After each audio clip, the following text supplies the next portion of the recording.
Well, welcome to Grant's Interest Rate Radio. I welcome Grant's subscribers and Grant subscribers to be. Please know that we are glad to have you, and indeed, we would like to hear from you directly. Please write us with questions you might want us to address on these broadcasts to editor@grantspub.com. That's editor@grantspub.com. And let me see, as this do-it-yourself commercial proceeds, I would urge you also, if you are of a mind, to partake of almost daily grants, which is our daily blast on the markets. We like to think that we are adding some value to what has happened and speculating a little bit constructively on what may happen. So that's a few hundred words of grants every day, and just log into the website and, I don't know, enjoy. What else? Evan, we have a conference coming up in October. You can sign up for that too. In fact, today you can make it a special day by subscribing to grants and by reserving a seat at the conference.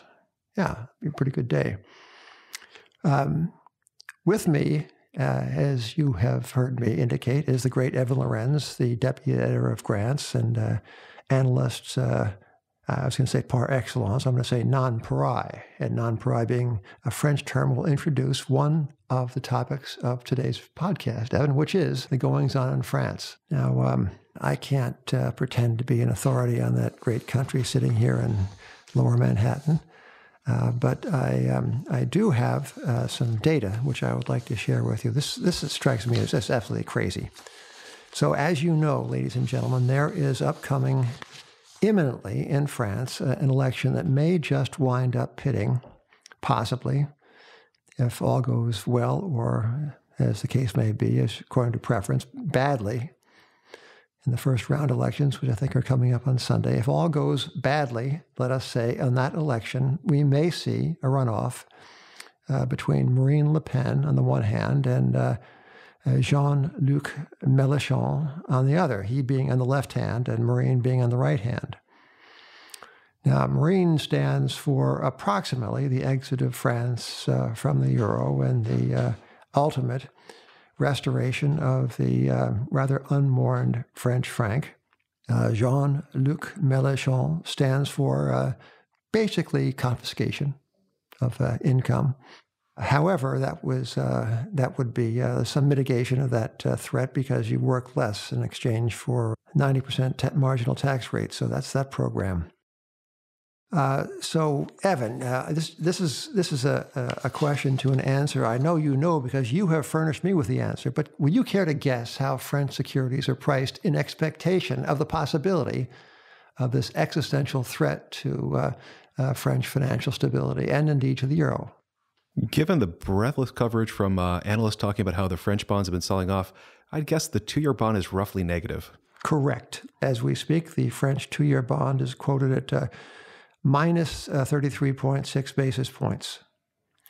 A disastrous sell-off from levels probably more closely aligned with the yield, two-year yield in Austria. That's minus 65 basis points, or indeed Switzerland, which is 100 basis points negative. France is merely 33.6 basis points negative. So that's the two-year note. The 5-year is barely positive, and the 10-year French security is 93.5 basis points. So this is how the market, doctored as it is by the European Central Bank, prepares for this existential political threat.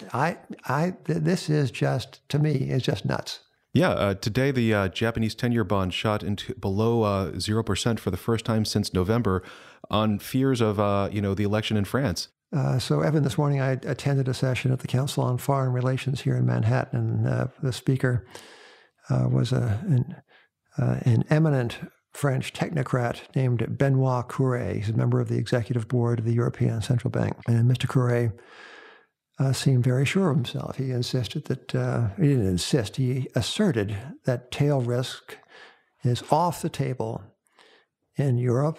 European Central Bank has disposed of the risk of deflation.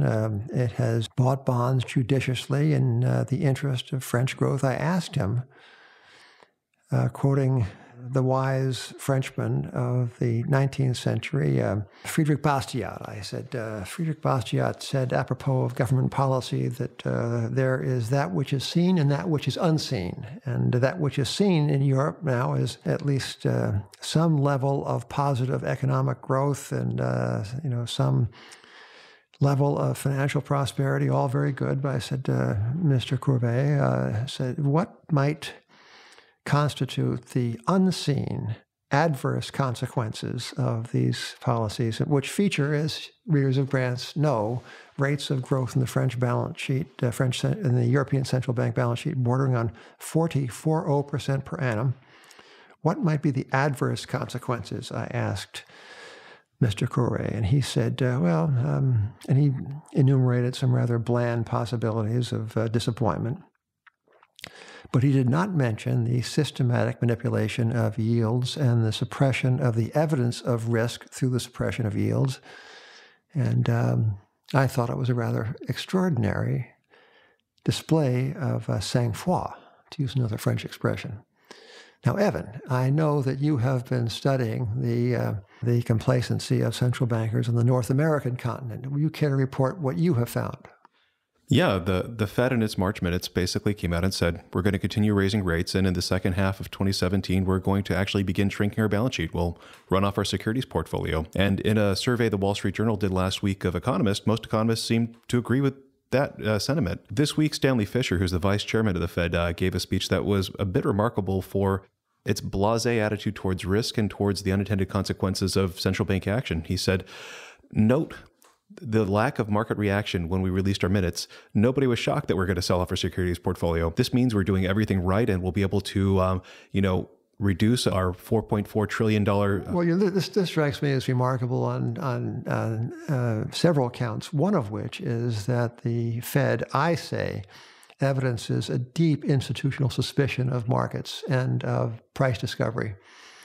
And I say this on the evidence of the post-2007 extraordinary, now rather conventional, Fed actions to raise up asset prices and horse around interest rates. So the Fed, on the evidence of the past almost 10 years, has shown a certain contempt, or at least it's a loaded word, disdain, or judges itself wiser, I would say, in setting prices that markets might be in discovering them.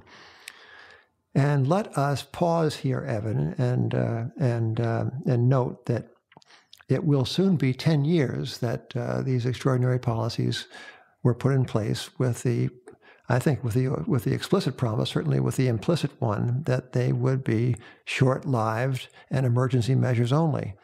They remind me a little bit of the temporary World War II housing called Quonset huts, that still standing 60 or 65 years later on certain state college campuses.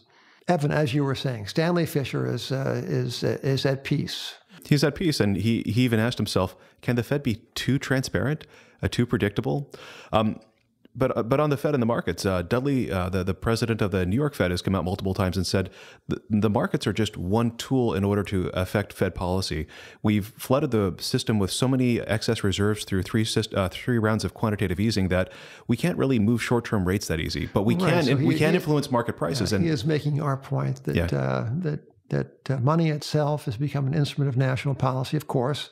The value of money, and a mere tool in the so-called tool chest, which phrase I find cringe-making, and that the stock market and the bond market are likewise instruments of monetary policy, rather than, say, places where people try to discover value. It is, Evan, I'm doing very well to keep my temper, but you please do proceed. The question is, what can go wrong?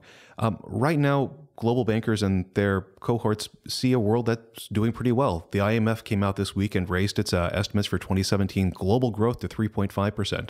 Last year, the agency believes the world grew at 3.1%. This week, China announced that fourth quarter GDP grew at 6.9%, which is a 2-year high. Would those be audited data, Evan? They would not be audited. Oh. And it's also remarkable that China can report first quarter data so fresh off the books. The U.S. won't even try making its first estimate for another few weeks now. But As we noted in our last issue, it does seem China did pretty well in the first quarter, and not just from official statistics, but there's actually an index that tries to measure Chinese factory activity from satellite photos. And from looking, several thousand feet above the Earth, it looks like China actually was pretty busy. Big data, Evan. Big data. Big data. On the way up of that giant credit bubble, we saw the prices of commodities and basically anything Chinese people can speculate surge. The easiest to look at is iron ore, which went from a bear market in the first part of 2016 to an absolute bull market by the end of the year. However, in the last month and a half or so, iron ore sold off pretty hard. That Chinese credit bubbles run into a couple of issues that we detailed in the last issue, and Chinese regulators are getting a bit concerned that speculation has gotten too ahead of itself and is now risking the economy itself. So there's been a crackdown on lending. There's been a crackdown on banks, and we've seen commodities sell off. The reason why this is important is approximately 3/4 of the growth the IMF is expecting this year comes from developing economies as opposed to developed economies.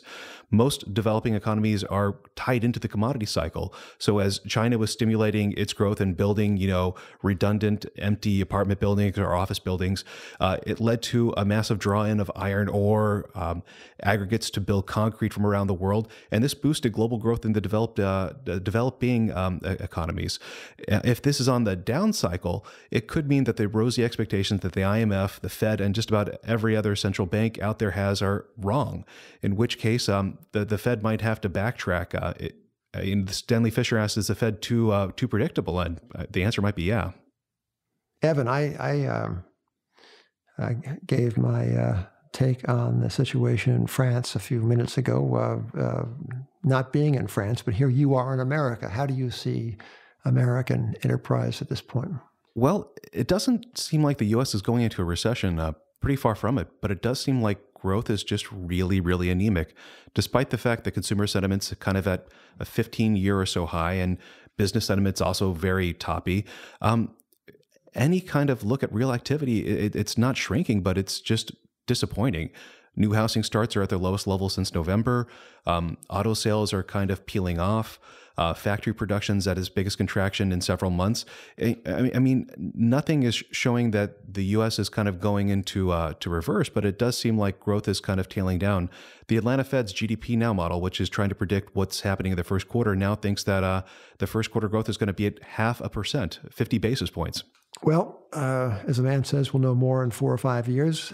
In the meantime, I would like to encourage you, listeners to this podcast, to to keep listening, and also to suggest to us people you might like to hear from on these broadcasts. Russell Napier, a very, very distinguished observer of the emerging markets, is going to come in and see us on Friday, I think, Evan.